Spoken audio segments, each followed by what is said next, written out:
Teşekkür ediyorum sevgili Şafak. Thank you very much, Mr. Chairman.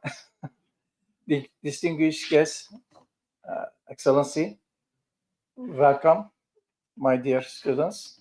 Again, we are here with a very valuable guest, Mr. Ambassador Yousaf JUNAID.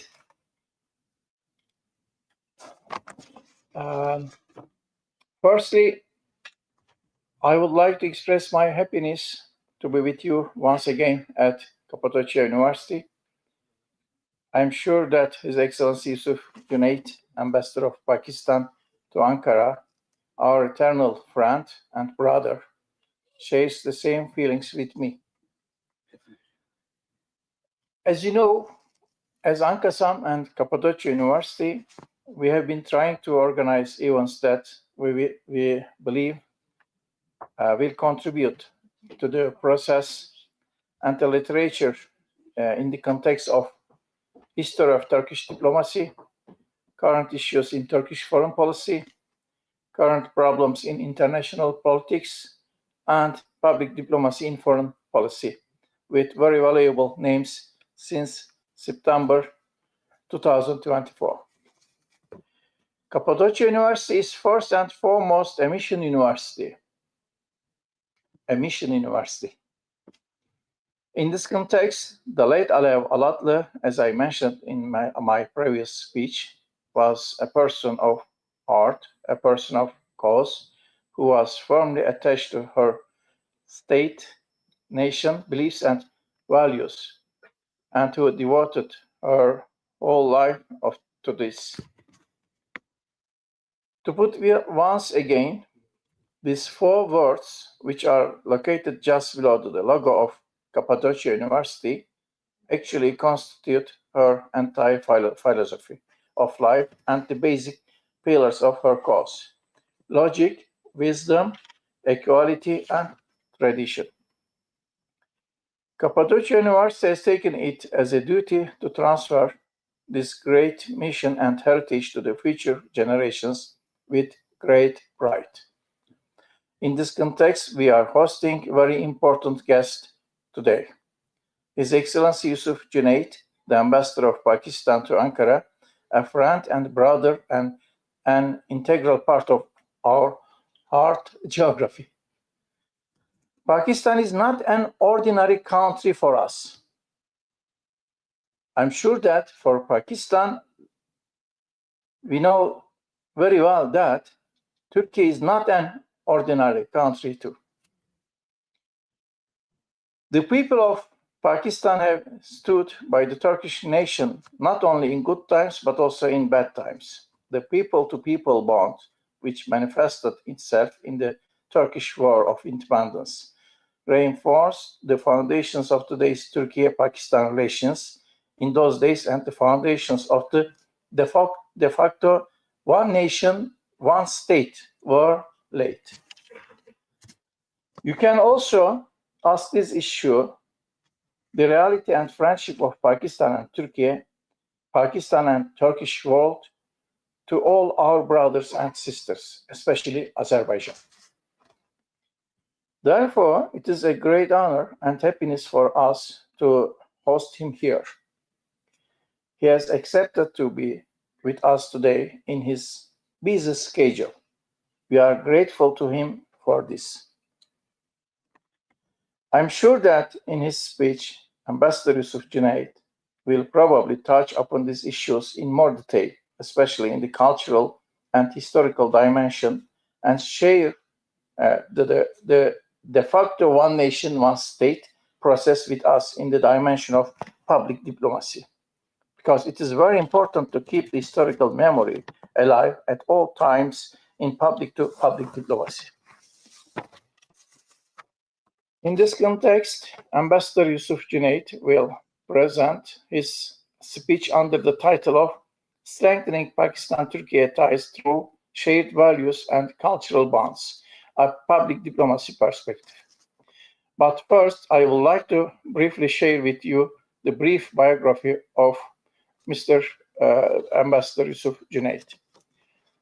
Born in Lahore, Pakistan, holds MBBS degree from Allama Iqbal Medical College, Lahore, Pakistan, served as a captain doctor in Pakistan Army, joined Commerce and Trade Group of Central Superior Services of Pakistan, held various assignments in Ministry of Commerce and other departments since 1986, Director General, Trade Development Authority of Pakistan, Director Commercial Trading Corporation of Pakistan, Joint Secretary, Ministry of Commerce, Chairman, Punjab Board of Investment and Trade, Commercial Secretary, Pakistan Permanent Mission to United Nations, Consul General of Pakistan in Istanbul from August 2009 to 2017, Ambassador Extraordinary and Plenipotentiary of Pakistan to the Republic of Turkey since 2022, proficient in English, Urdu, Punjabi, and Turkish elementary. Also, you can ask some questions in Turkish, but in any case, Shafak will translate into English. But I'm sure that Mr. Ambassador will understand you. This program, also has 3 sons with this very successful professional life.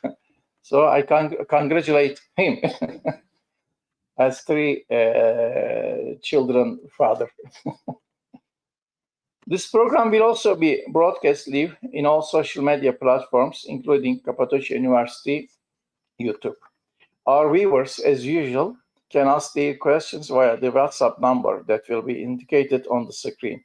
Our friends who are here can also ask their questions to Ambassador Yousaf JUNAID.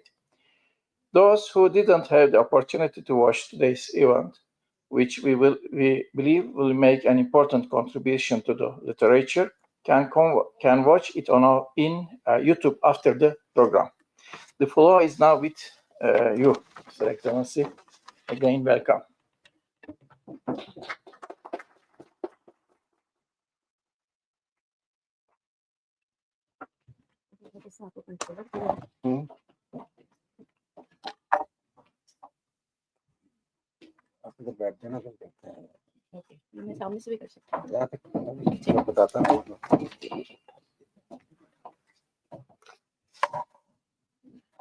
Bismillahirrahmanirrahim. Very honorable Mehmet Bey, my dear friend Sheikh Bey, and my dear students and members of the faculty, Assalamu alaikum. The very essence of my today's talk is based, or is going to be based or centered around the idea that why we are considered as a brotherly country, not a friendly country. Those who have lived a life beyond 50s, they have witnessed many events which foster and augment the very essence of our brotherhood. But today I would like to just give you a brief introduction to those values which have brought us to be what we are today and what we have been for the last 77 years, ever since we came into existence as an independent nation in 1947. As you can see, is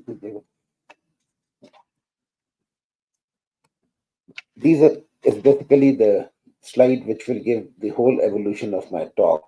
First would be the introduction, then the historical perspective, followed by the evolution, cooperation and collaboration, and public diplomacy and future.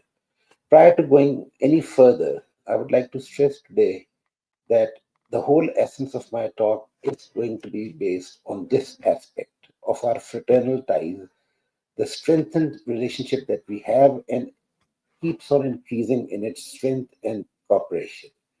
I would not delve into the arena of international relations today, because today it is going to be a basic elementary talk about why we are what we are.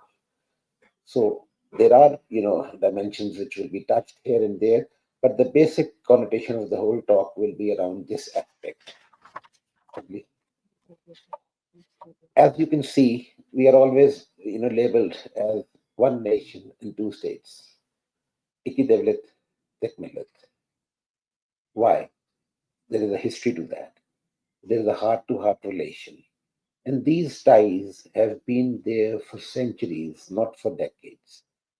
For example, I'll take you back to the history to start with the subcontinent from where we, the Pakistanis, originate, was basically primarily a Hindu area, which was conquered by Muslim invaders, Muslim conquerors, and there were many dynasties. Tughlaq were there, Lodhis were there. But in real essence, in real sense, the first dynasty which became the pinnacle of the Muslim empire at that time in the world was the Mughal dynasty. This dynasty was founded by Zahiduddin Babur, who was a Turk of Turkmenistan origin, but a Turk-speaking person. And Babur, who came from Farhana, when he conquered India at that time, which was called Bharat, he realized that he is now going to rule a country which has very different lifestyle, very different ethos, predominantly Hindu, partially Muslim, and Babur, being a devout Muslim, was not happy with the situation. So what he did, and perhaps that was the only time in the history of the mankind that somebody thought that a new language should be coined. Because language would be the communication, language would be the bridge, language would be the order, language would be the subservience. So what he did was that through the support of some people, very intellectually high people, he created a language. And this language was called Urdu. Urdu comes from a word of Turkish, which is Ordu, which means the language of the military or the askar. So if you see the inception of Muslims, the introduction of Muslims to the global world, to the global village, whatever we can call it, was through Babur. Islam spread very fast after the advent of Babur, and predominantly most of the Hindu areas started to become Muslim. And this is how the evolution started. But what happened with Babur's, induction into the system in subcontinent, that the Turkish ways and means of life, Turkish food, Turkish culture, was introduced to the local people. Assimilation always takes place. For example, now we are all wearing suits. Our ancestors were not wearing these suits. They were wearing different clothes. This is assimilation. This is modernization. This is not say westernization, but this is to me assimilation, that with the advent of time, with the movement of time, with the passage of time, we accommodate ourselves to the changing environment. The utilities of the past were excellent, but outdated. So we need to change. If you would remember, sir, that we used to wear very heavy long coats in winters. Now we wear very soft and very light jackets, which are 10 times more powerful in terms of saving us from the cold.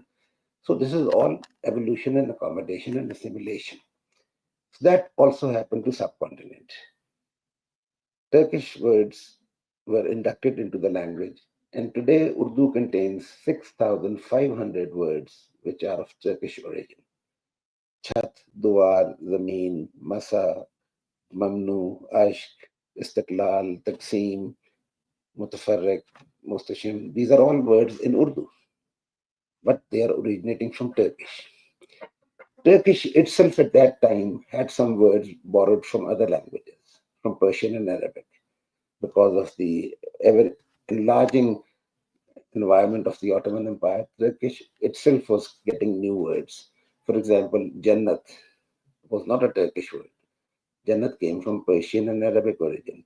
But through Persian, it came to Turkey. Through Turkish, it came to Urdu. So again, these words are inherited. So in a sum total, Urdu contains 6,500 words from Turkish, which means practically 75 to 80% of the Urdu is Turkish. This doesn't happen by a stroke of chance. No, it happens because of a process. And the process was what Babur had launched. Turkish food became our staple food. kebab, the word kebab came to us. We eat the same kebabs. Pulao came to us. The only difference between the Turkish cuisine and the Pakistani cuisine today is only one, that we use more spices. And there is a reason for that. The reason is that we live in an environment which is very hot. And in those times when food was evolving, when cultures were evolving in 16th, 17th, 18th century, there were no refrigerators, there were no freezers. So there was a need for preservation of the food because food would go bad very quickly. So the way over here, ways were found to keep the food safe in golden times. Over there, ways were found to keep it safe in hotter environment. So one remedy which was found very conveniently was that if you add more spices, the process of decay and destruction is delayed. So our food became on the spicier side. I'm giving this the cultural or historical perspective so that you understand how things have evolved and why many things happened in the later parts of the world. Generally, it is felt that the war of liberation of Turkey was the first point where the Muslims of Pakistan, at that time called subcontinent, were there to support Turkey, or the first major interaction took place. But when you go into the papers of history, you can see there are many other different things which happened prior to that.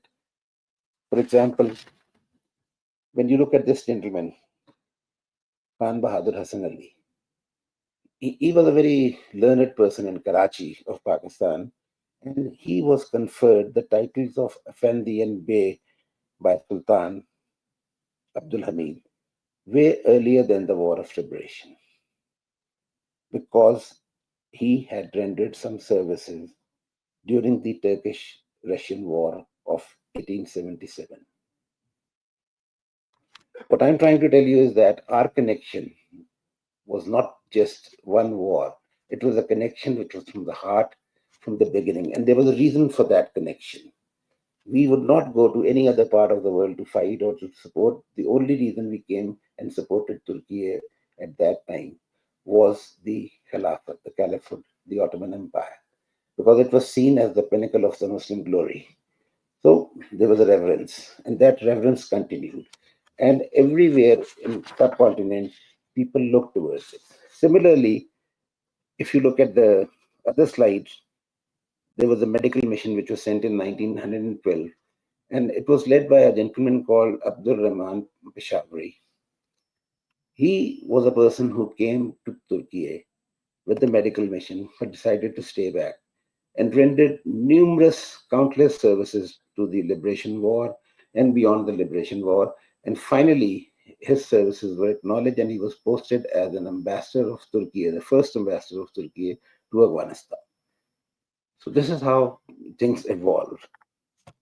And then there were poets who played a wonderful role in connecting the two nations or two cultures. Actually, we were not a country, we were just at that time subservient part of the British Empire. But the poets at that time were very aware of the existence of common love and brotherhood, and there they started to play their role. For example, when Allama Iqbal decided to support the War of Independence in Turkey, he didn't have much money being a poet. What he did was that he held an open kind of a meeting in Lahore where he read his poetry. And normally poets never charge. But on that day, he charged. He said, for my poetry, everybody has to contribute a specific amount. And that amount, whatever significant or insignificant, was sent to Turkey. So this is how the momentum of the support for the liberation started to generate. He wrote one of his best works, is the masterpiece in literature, globally accepted. And this is a poem about the martyrs of Tripoli. And in Javed Nama, he wrote, this is one particular para that I would love to read so that verbatim, so that you understood how people felt. Prophet This is a dialogue between a girl and Prophet Muhammad, like in a dream or a face-to-face interaction in Javed-Nama. And Prophet said, you approached me like a scent from the garden of Jahan. Tell me, what gift did you bring me? The girl said, O Muhammad, peace be upon, there is no comfort in the world. I've given up hope on all my longings. There are thousands of roses and tulips in the garden of existence, but neither color nor scent. They are all unfaithful. I brought only one thing, celebrated with takbeers, a bottle of blood that has no equal. It's honor and conscience. Come on, this is the blood of Tripoli, Mata. This was a highest attribute anybody can give to a martyr and to a war. And this poem was recited, I think, millions of times in subcontinent, in various, we have a thing which we call mushaira, that poets gather and then they read their, work. So this poem was recited not only by Iqbal himself, but by everybody in the younger age, because we wanted to belong to this process. I would stop here in my parlays, and I would like to show you a small, maybe 3 minutes video. This is a clip from one interview that I gave in 2016 in Istanbul, and it depicts from the heart what we are.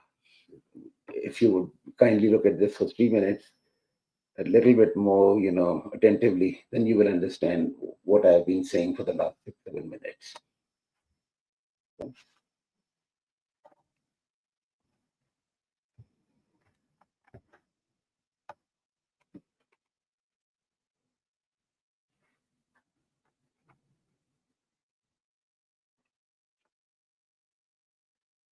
JUNAID. You are in Turkey and in Istanbul another time. Would you tell me your story, please? Thank you for inviting me and giving me this opportunity. If you talk in terms of the relationship that exists between the two countries, I'd just like to tell you two small stories, which probably would answer all the questions that you have in your mind. Bir gün ben yaklaşık 7-8 yaşlarında bir çocukken, Nilüfer'deyken onun kucağında oturuyordum. Baktığımda kulağında bir kesik olduğunu, etinin ikiye ayrıldığını gördüm. Dikilmemişti. Nineme bunun ne olduğunu sordum.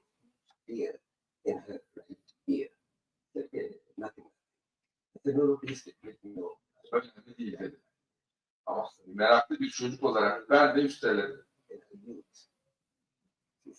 Gençliğinde Türkiye ve dünyanın geri kalanı arasında bir savaş olduğunu, o zamanlar Hilafet-i Osmaniye dediğimiz Osmanlı İmparatorluğu'nun başı dertteydi. Bugün Pakistan dediğimiz alt kıtada bulunan bizler de Türkiye'deki kardeşlerimizi destekliyoruz. Bize Türkiye'nin para, silah, cephane ve hatta askere de ihtiyacı olduğu söylendi. Mümkün olan her şekilde katkıda bulunmaya karar verdik diye anlattı. Çok zengin olmadığımız için de verecek çok fazla bir şeyim yoktu. Bir çift altın küpem vardı. Bazen yoldan Osmanlı İmparatorluğu'nu destekleyici sloganlar atan bir grup beyaz çarşafları sererlerdi. Yoldan geçerken insanlar da para, altın, gümüş, ne varsa o çarşafların üzerine atarlardı. Ben de küpelerimi bağışlamak istedim. Ama küpeleri 4-5 senedir taktığım için kulağıma yapışmışlardı. Çıkmayınca çektim. Kulağımdaki yırtık böyle olmuştu. O dönemlerde estetik ameliyatı olmadığından o kulak düzgün bir şekilde iyileşmemişti. Nineme neden böyle bir şey yaptığını sorduğumda büyüdüğünde kardeşliğin ve İslam'ın değerini daha iyi anlarsın demişti. Hikaye burada bitiyor.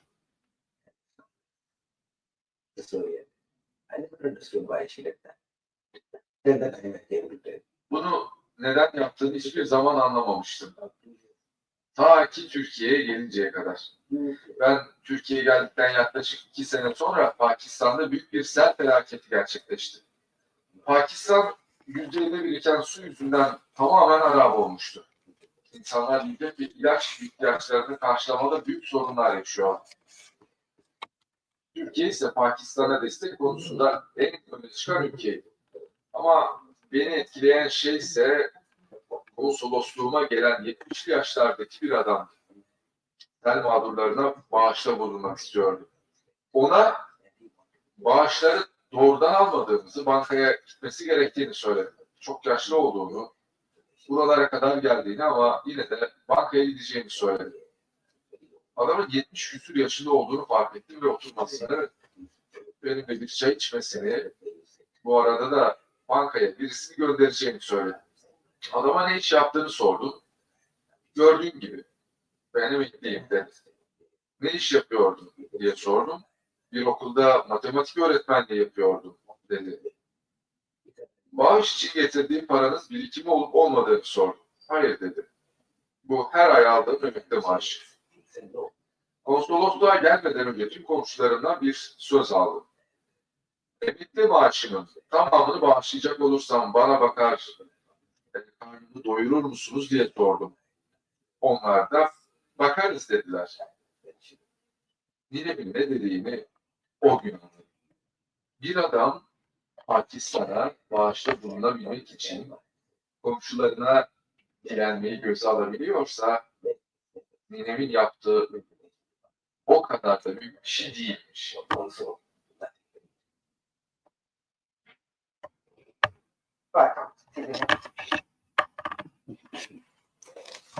Thank you.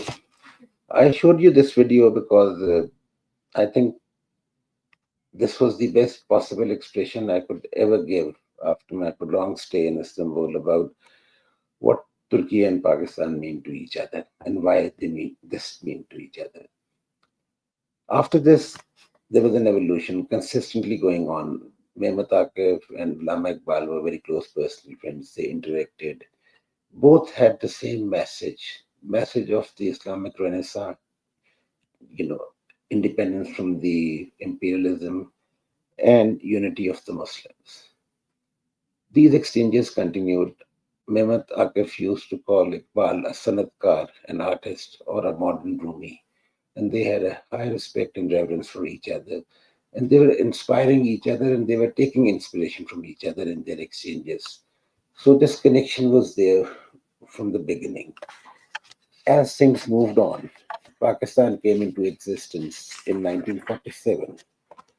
And the first countries to acknowledge Pakistan's independence was Turkey, which was quite understandable.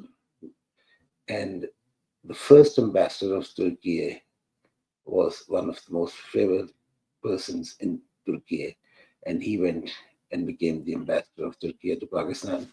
So these pictures will show in a little 1 to 2 minutes that our relationship was a consistent one. In history of the nations and in international politics, international relations, sometimes you are a very close nation, sometimes you are a deprived nation, sometimes you are just an average nation to another nation. But in our case, it never happened. We were the highest priority nations to each other, starting from 47 till today, alhamdulillah. We have been having a relationship which is based on mutual respect, love, understanding, and above all, brotherhood. So if you look at these pictures, you will see many faces you may not even remember or recognize because of your youth, but these are all prime ministers, presidents, and top people who have ruled Turkey and Pakistan since 1947.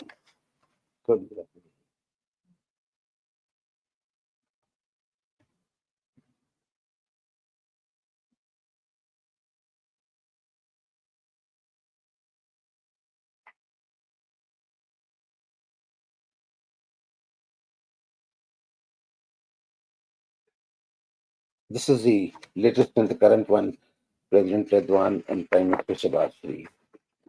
And they have been interacting with each other on a regular basis. Prime Minister Shehbaz Sharif has visited Turkey thrice ever since he became the Prime Minister. And wherever in the international arena they go for international forums like UNO and other places like other summits, for example, the D8 summit in Cairo, it is a must for both of them to meet, interact, discuss, and have a mutual expression, because it is the unanimity of the thought which matters and the expression of the thought which matters. The world should know that we are alive. We celebrated our 70th years of diplomatic relations through a commemorative stamp, which depicts, these two great philosophical poets. Moving on to the cooperation and the collaboration part, we have a very institutionalized system of cooperation. We gradually moved from one step to the other, and from the second to the third. Basically, from 47, we have supported each other on all political matters, internationally as well as domestically. And we have had a convergent view on all global issues. We have never had a discord or any two pictures of the process or two thought processes. We would always consult each other and have a unified stance. Another beautiful thing about our relationship was and is that this relationship has existed beyond the head of the states. It has never been that one head of the state is more friendly and the other one is less friendly, or we don't like one and they don't like one. No, this relationship existed between Turkey and Pakistan. Whosoever was in power over here, whosoever was in power over there, it was immaterial. Some personal relationships are very important in international arena and political field, like the one which presently President Erdogan and Prime Minister Shahbaz Sharif and ex-Prime Minister Nawaz Sharif had. But again, even when they were out of power, the new government was installed, the relationship parameters never changed, because we had from the beginning understood that our relationship is not based on personalities, it is based on ideologies, religion, culture, and the synchronization of the thought processes and our mutual needs. So that is the most important thing. And that is the reason we always stood by each other, whether it was the Kashmir issue, whether it was the Cyprus issue, or the sanctions which first Pakistan faced in FATF. Turkey was the first country to support Pakistan in getting out of those sanctions. And the minute we came out, Turkey was put into the sanctions. These are not coincidences. But I will not discuss them today. But the only thing that I need to tell you is that then we took over what Turkey was doing to us and we supported Turkey, that no, there's no way we can allow this thing to happen. So that is how we work together. In the area of defense, we have a mashallah, wonderful collaboration. And I'll just give you one or two examples. There are many others, but just to give you an idea that we did a lot of joint ventures together, and Turkey produced jointly with Pakistan 4 Milgem ships, one of which has already been delivered and incorporated in Pakistan Navy. Second one is about to be delivered, and the third one is ready, and the fourth one will be ready in about 6-8 months' time. This project was basically started both in Turkey as well as Pakistan. 2 ships were made in Pakistan, 2 were made in Turkey. This shows the collaboration. Obviously, the cost to each other is quite significantly low from the international market. Similarly, Pakistan developed a very nice plane for training of the fighter aircraft, which is called Mashak aircraft. And we are supplying 52 Mashak training fighters to Turkey, half of which has already been supplied. So these are basically activities which are towards self-reliance. That in the international arena, when you are dependent on other nations, then you are at times pushed for their considerations. Then they have their own agenda, then they have their own reasons. So the solution is self-reliance. And this is what we as two brothers understood, and we are alhamdulillah cooperating. And we always conduct joint trainings and exercises together so as to impart whatever knowledge each other has. In the area of economics, the slide says that, robust economic partnership. Yes, it is a robust economic partnership, but this is the only area where I think both the countries have not lived up to the true potential of each other and done the justice the way it should have been done. The figures of 1.2, 1.3 billion do not speak of two nations which combined together have over 310 million people, who combined together have a huge economy. There are reasons for that. You know, when this question was asked to me as a Consul General by my seniors in Pakistan, that, why is the trade not improving? Everything else has improved. But what is the issue? I said, there are issues which you have to examine and which we have to examine and which our brothers in Ankara have to examine. The biggest and the foremost problem was the complementarity of the items. Pakistan's exports are generally about 60% in textiles. So our export basket is predominantly controlled by textile goods, whether they are yarn, whether they are fabric, whether they are made-ups, whereas Turkey doesn't have that huge basket part of textiles in its basket. They have quite significantly low, but whatever Turkey produces, Pakistan produces. So there was a complementarity of the item. So unfortunately, one of the biggest items of Pakistan is almost excluded from being a possibility of a trade. And then we had some issues with our, yarn, that there were some duties because Turkey went globally for some duties to enhance the local domestic market. And unfortunately, few items of Pakistan came into that duty list because it was not Pakistan specific, it was a general duty. But unfortunately, since we got hit by that, but that didn't deter us from moving forward. So realizing that this low or very, very subsided kind of a trade action needs to be taken. So we agreed in 2022 to have an agreement on trade in goods. It is not the ultimate agreement, but it was a very good beginning because 261 trade items were declared by Turkey to be on a reduced status list or even elimination. Similarly, Pakistan also gave a list of 159 items which either were zero duty or their duties were reduced significantly. So this gave a kind of a breathing space or an opening to the businessmen to improve upon from this foundation. For example, one item which I would just like to mention is mango, a fruit that we grow, which Turkey doesn't have. This year, I got, at least because the agreement came into force at the end of the last year, this year I got huge inquiries from major importing companies in Turkey, including the supermarkets, to import this fruit because it has a very different taste from others, and people who know, they know that it has a big market and it is a zero rated thing. Similarly, many items from Turkey started to go to Pakistani market in a bigger way because the duty on them was lesser than the other places. So it is a process which has started to evolve, and we are looking towards the fulfillment of the commitment of reaching the target of 5 billion as stated by President Erdogan in about maximum 2 years time. And inshallah, we are very hopeful that we will be achieve it.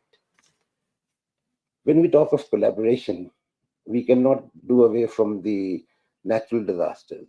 We cannot move away from the calamities of the time and climate.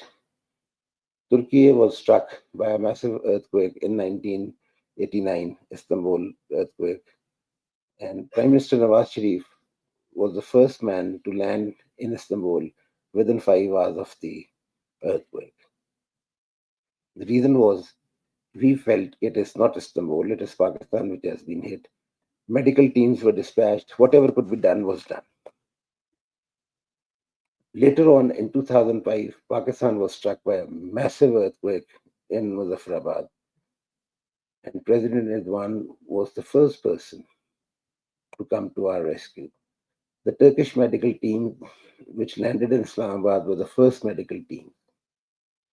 And the services they rendered, we never forgot. The food supplies, the medical, the tents, whatever could be done was done. Then again, in 2010, Pakistan was struck by one of the biggest floods of the century. not of a decade, but of a century. Literally half of the country was submerged in the water, and our entire resources came to a grinding halt.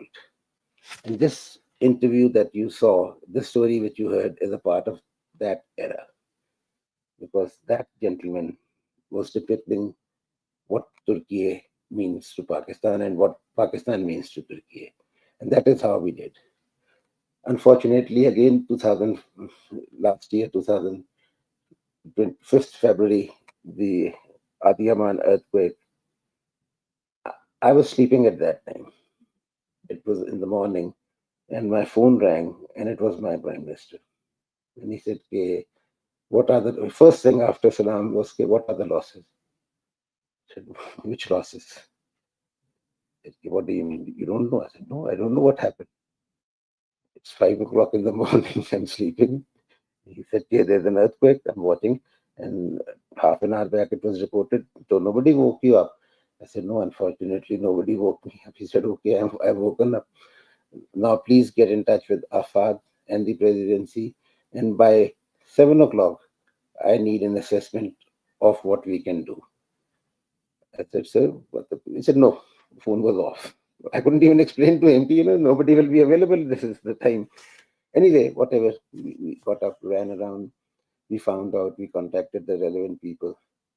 And one of the, I would say, most massive, contractual work was done in Pakistan, because we were told by our friends in the capital, Ankara, that winter tents is a need that would be, quite critical. And winter tent is not a product like that you can go and buy in the market, like a biscuit or a jam or a bread or any meat. It needs time to be prepared. And people don't have huge stocks. Every producer would have maximum 50 to 100 pieces with him. And the demand was humongous. So what I told my Prime Minister, I said, this is what we require. He said, okay. And within less than 24 hours, we were able to tell all 21 tent producing companies in Pakistan that no production will be done for the next 1 month by you. For anybody, every order should be put on hold and start producing the wind price trends. And alhamdulillah, in about 17 days total, we were able to bring more than 70,000 tents.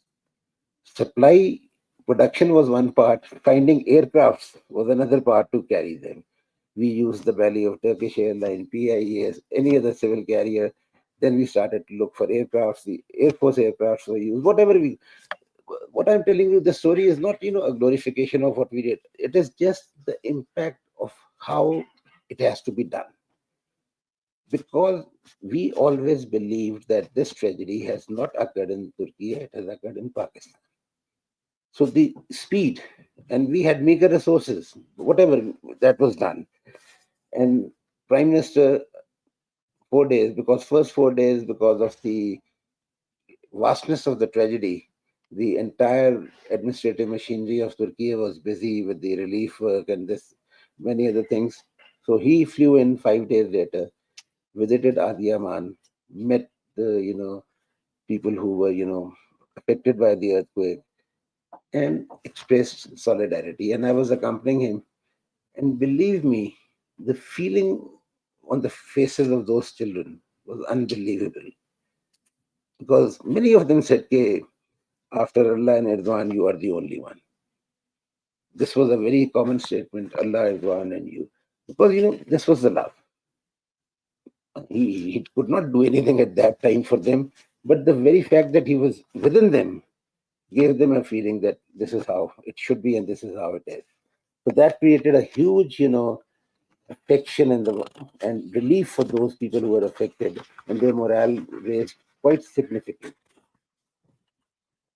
Then we have to talk about, the culture and education. This is one area where we have collaborated very extensively in the past and even doing today. Dimensions have changed. Previously, most of the work was done in Pakistan. Students used to go from Turkey to Pakistan. And today, when you go to the Turkish Grand National Assembly, there are many people who speak fluent Urdu.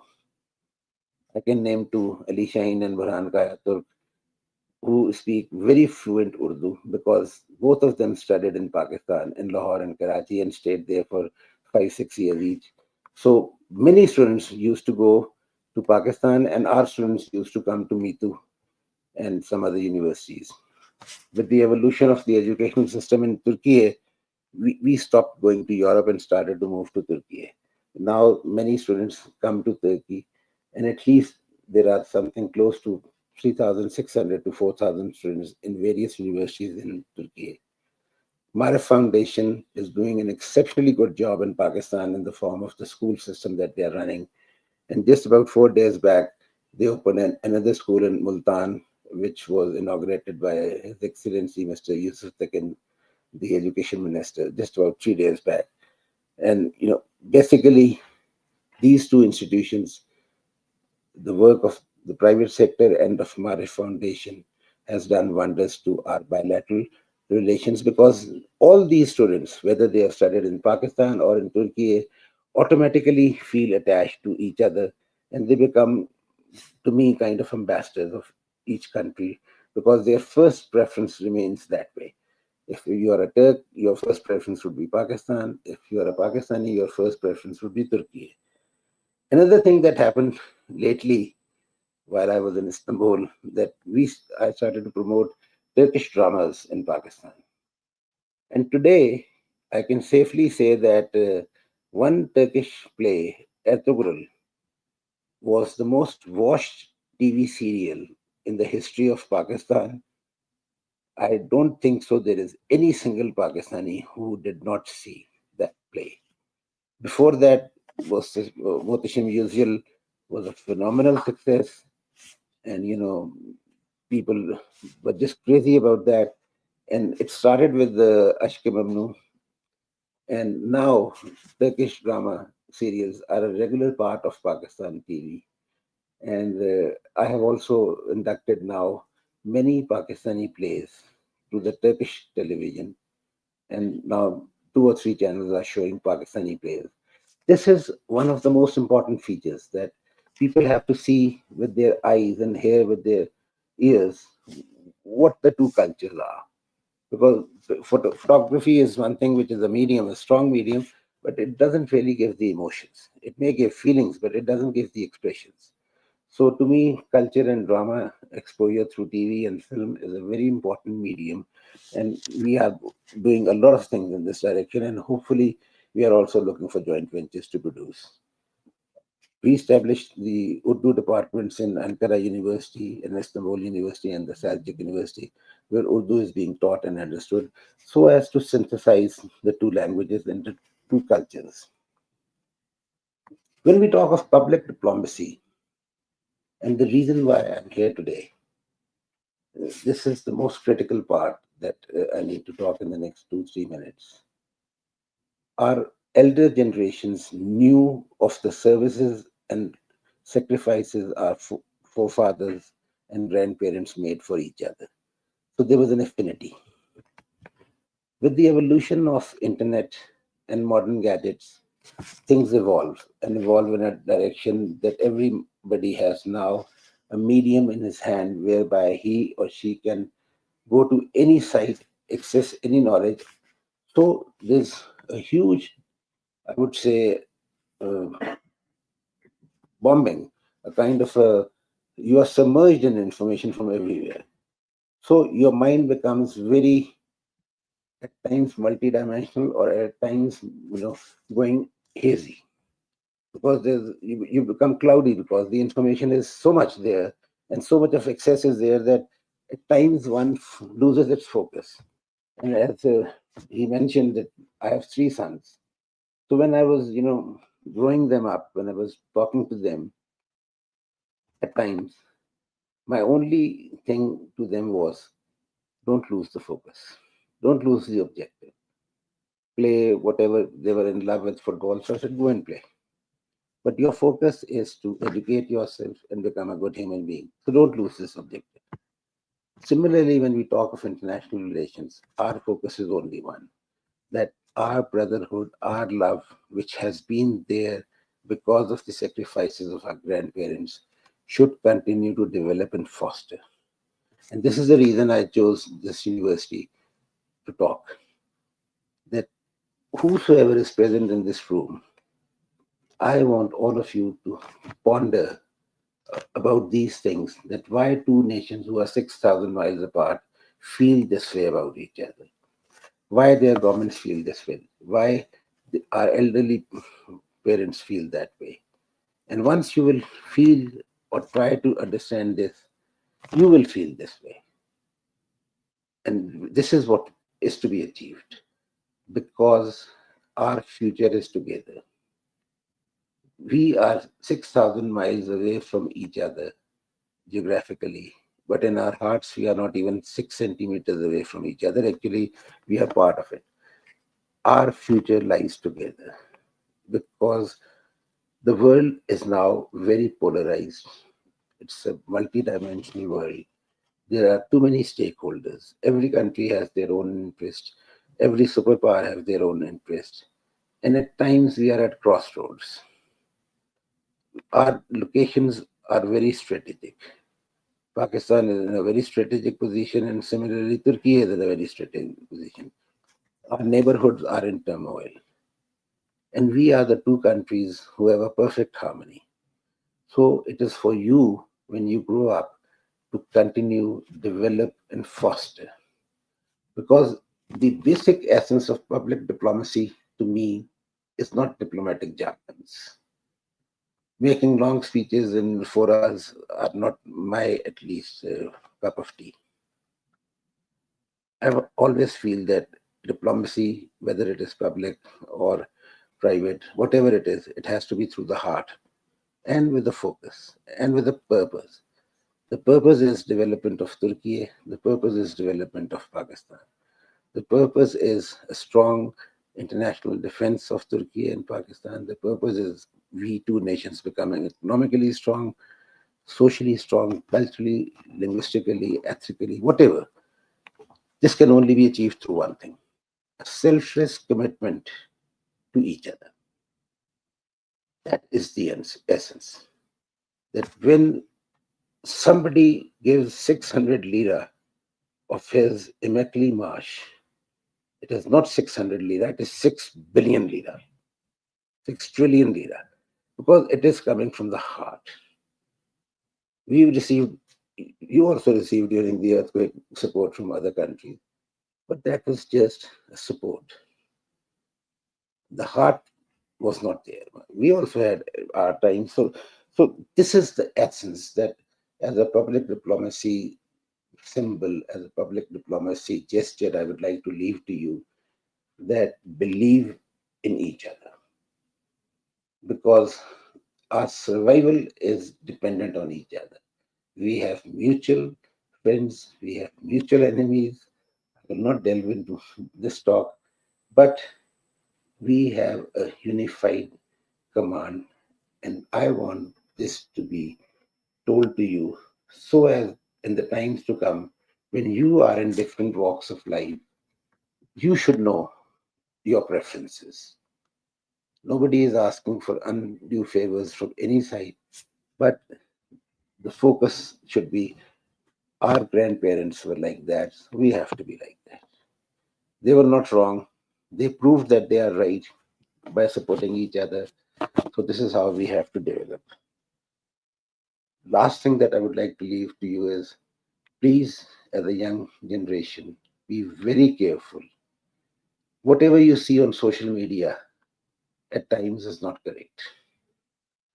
The narratives are being built in a very properly orderly way, and those narratives are wrong, because they are presented in a way which is very eye-catching for a young mind which is searching for its own identity and its own intellectual growth.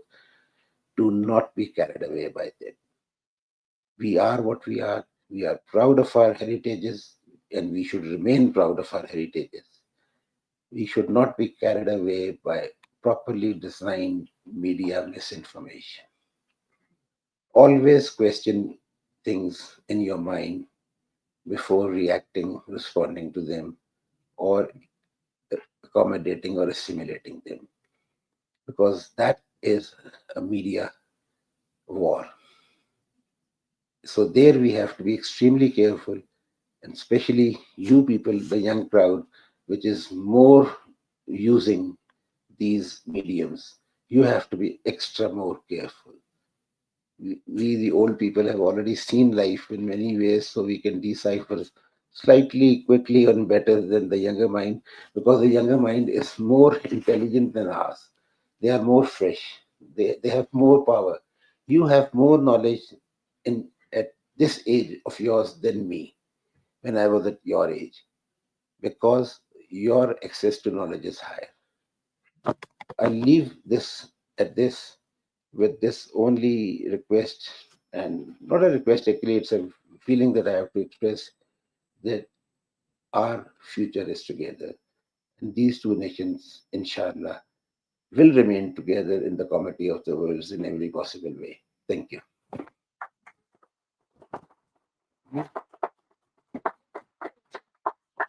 Thank you very much, Excellency. Okay. Now you can ask your questions, my dear students and guests, please. Yeah, okay.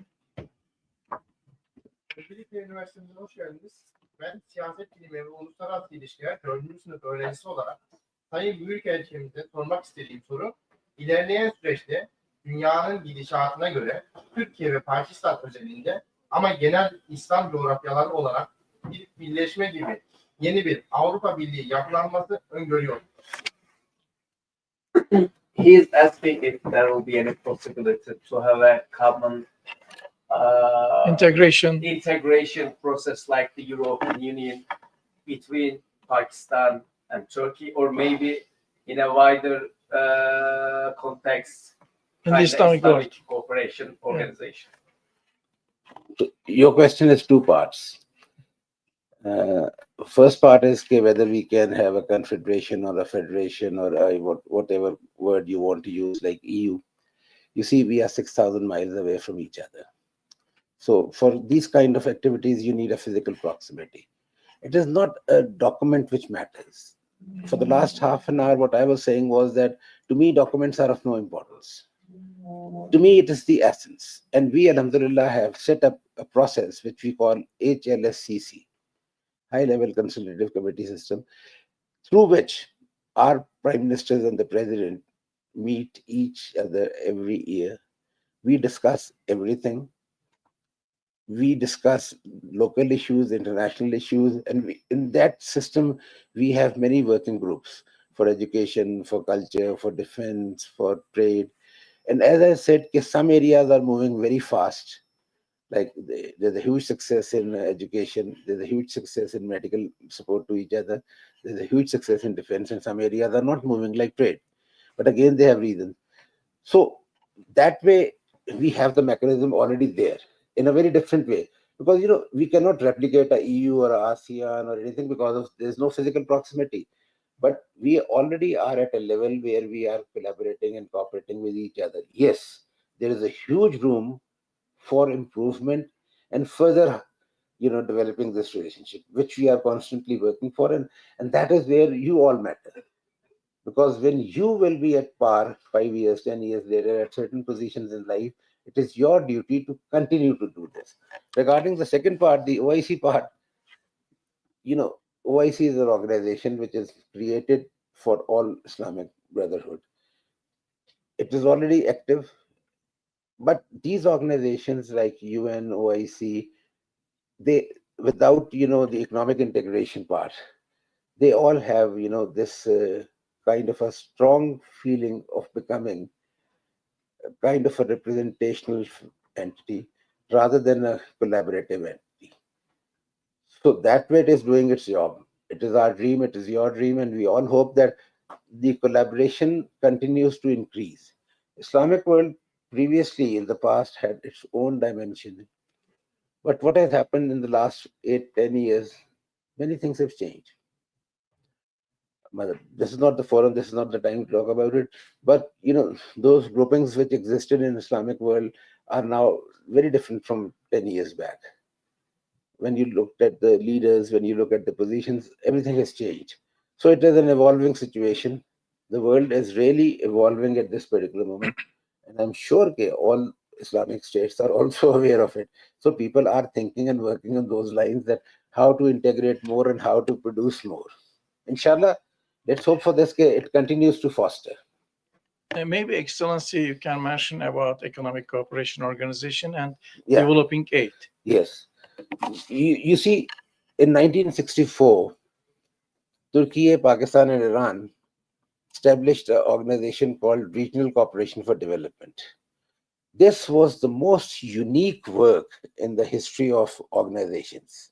This was the first organization that came out. After that, many came out. It worked very satisfactorily.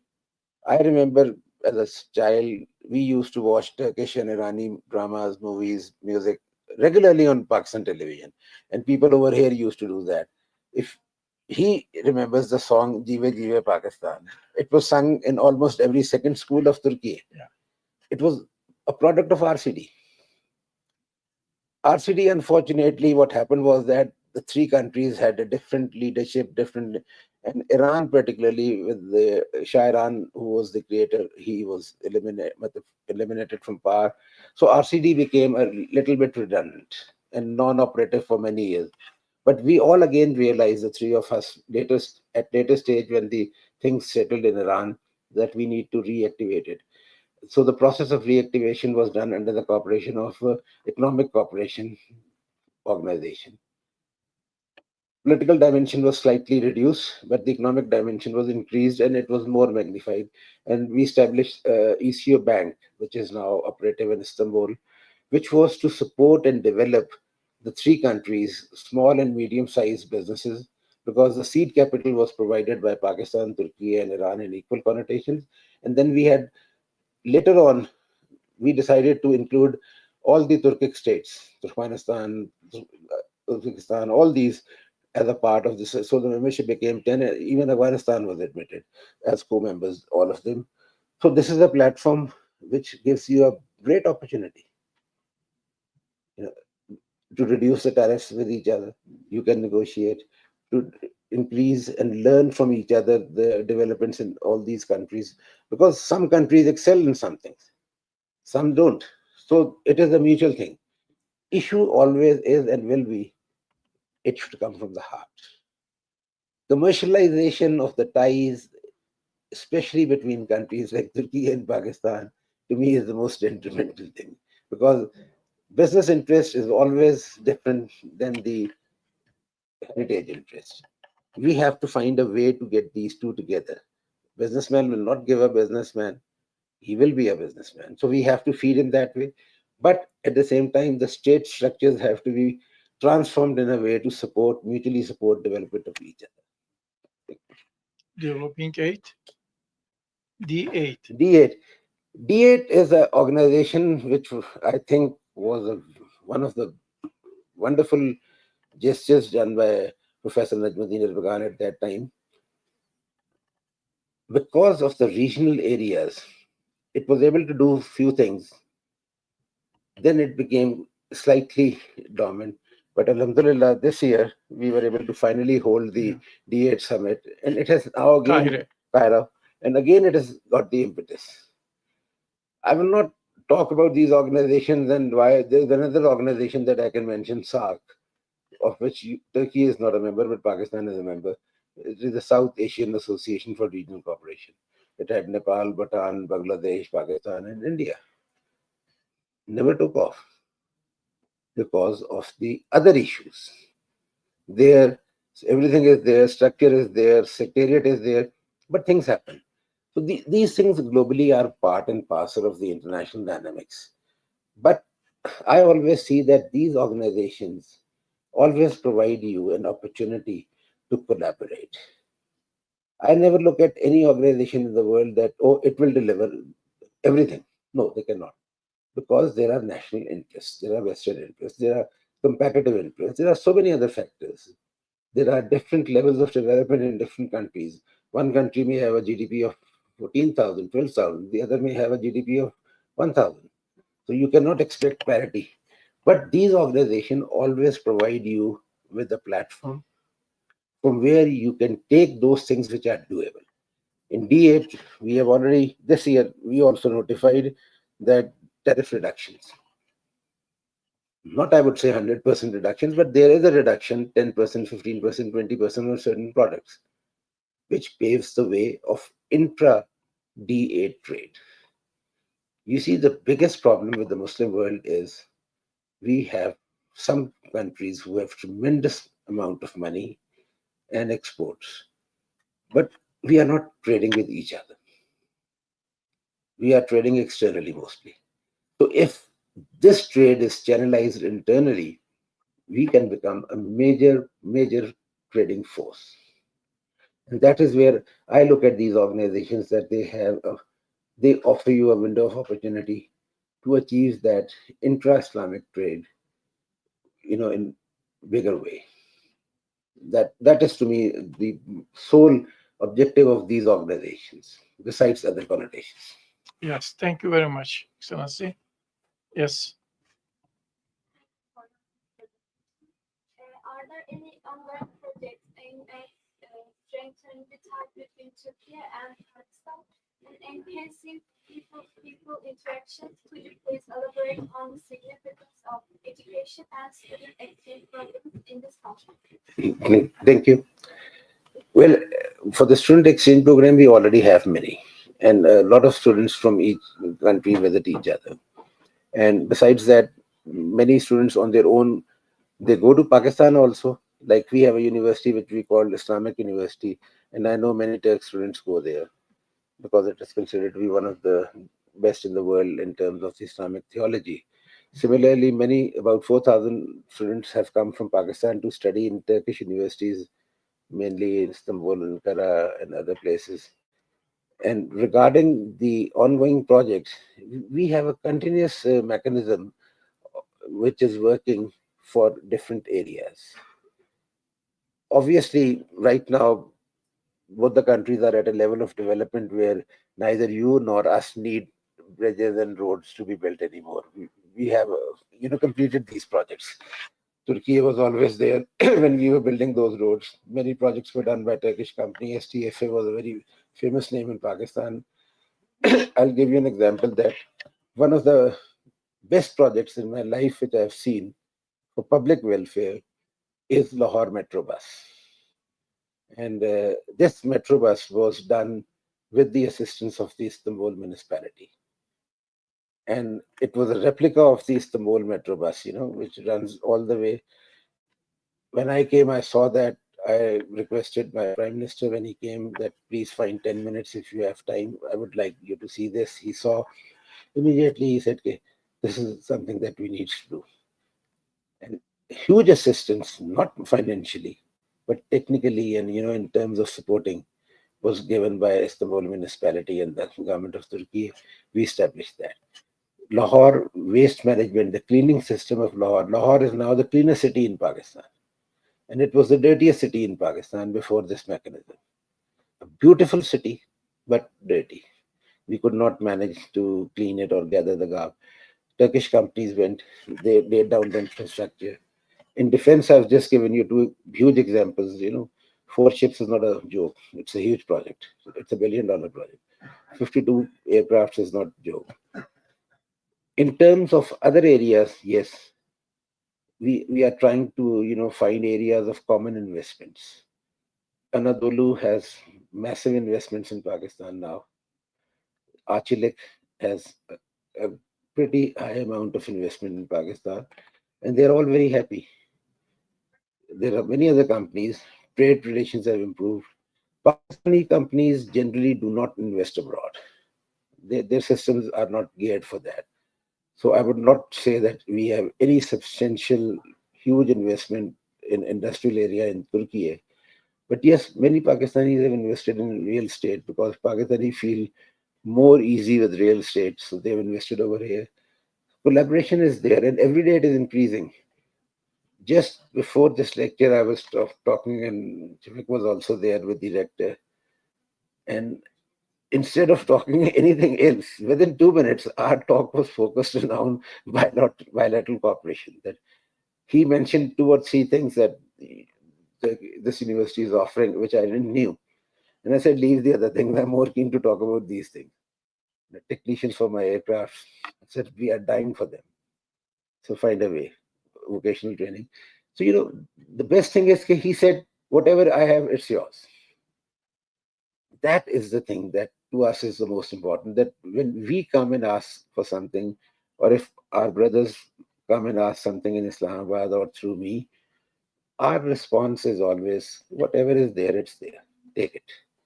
This is how it should be. Thank you. Yes. Last question. Okay. Welcome to Kapadokya University's Excellency. I am a PhD student in politics and international relations. My question is, what's the strongest argument of Pakistan in context of public diplomacy, not only about internal Turkey, but also all of the world? For this question, everybody has a different connotation about public diplomacy in their mind. So I don't know which public diplomacy you're referring to, but I can give you the narrative of my country. It's a very simple one. There is no rocket science to our narrative. Our narrative was described by Qaid-e-Azam when we got independent, and we have stuck to it. It was malice to none, friendship with all, more so with the neighbors. This is the arching statement which engulfs every facet, that we want to have a relationship with everybody as a friend. Some would be more than friends, like Turkey brothers, and we have no malice towards anybody. So in international politics, if you observe Pakistan, we have never ever voted against those things in UNO or other organs which have a consensus. We go for that because we believe that democracy, independence, sovereignty is a statehood and a right, and we stick to that. So our paradigm is very clear. Despite that, we had to go through some very troublesome times, sometimes because of our issues with our neighbors and sometimes for being a neighbor. But we have not moved away. We harbored the Afghan refugees in 70s to a tune of 3 to 4 million despite our meager resources, because we believed in that neighbors have a right. So that way I say that ours is very simple, that cooperation and friendship and no malice. Thank you. No question. Is there another one?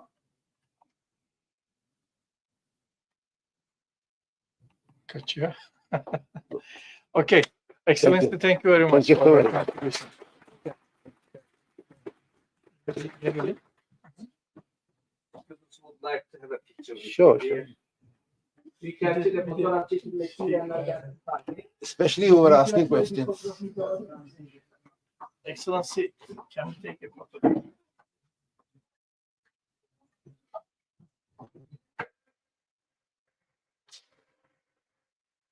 Bir de el sıkışırken birden de